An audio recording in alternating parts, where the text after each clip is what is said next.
में ये बोला गया था कि a body of mass m is moving on a circle of radius r with a constant speed v की स्पीड से बॉडी सर्कुलर पाथ पे घूम रही है।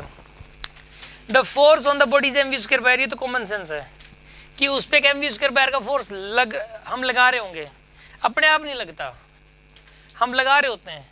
या तो tension as a centripetal force काम करती है, चाहे friction as a centripetal force काम करता है, चाहे electrostatic force as a centripetal force काम करता है, कभी gravitational force as a centripetal force काम करता है। Centripetal force is not a new type of force, centripetal force is not a new type of force.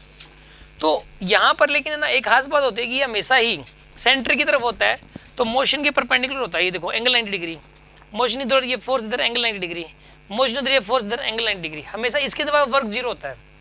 ये कभी स्पीड को ना बढ़ाता है ना कभी घटाता है, इसकी वजह से ना कभी पॉजिटिव वर्क होगा ना कभी नेगेटिव वर्क होगा, तो वर्क जीरो, क्योंकि एंगल 90 है फोर्स और वेलोसिटी के बीच का, फोर्स और डिस्प्लेसमेंट के बीच एंगल हर जगह 90 है, तो यहाँ पे वर्क जीरो होगा इसकी वजह से वर्क जीरो होगा। अच्छा, एक रूल होता है कि अगर एक रस्सी के साथ एक पत्थर बांध के अगर आप घुमा रहे हो, एक रस्सी के साथ आपने एक पत्थर बांध दिया, उसको आप घुमा रहे हो, तो वर्क डन बाय टेंशन हमेशा जीरो होता है।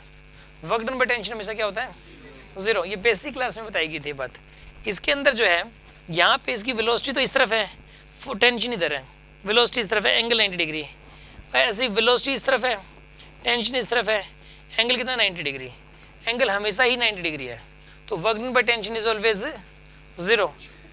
तो इसके अंदर आंसर जीरो। इसने पता है ये ओवर हाफ सर्कल तो बेवकूफ बनाने की रखा है, चाहे ओवर फुल सर्कल होता, चाहे ओवर हाफ से हाफ सर्कल होता, जो कुछ ही होता। आप समझ आ रही है पता, वर्क तो जीरो आएगा। Work done by centripetal force always zero, note करके लिख लो आप इस बात को, work done by centripetal force always zero.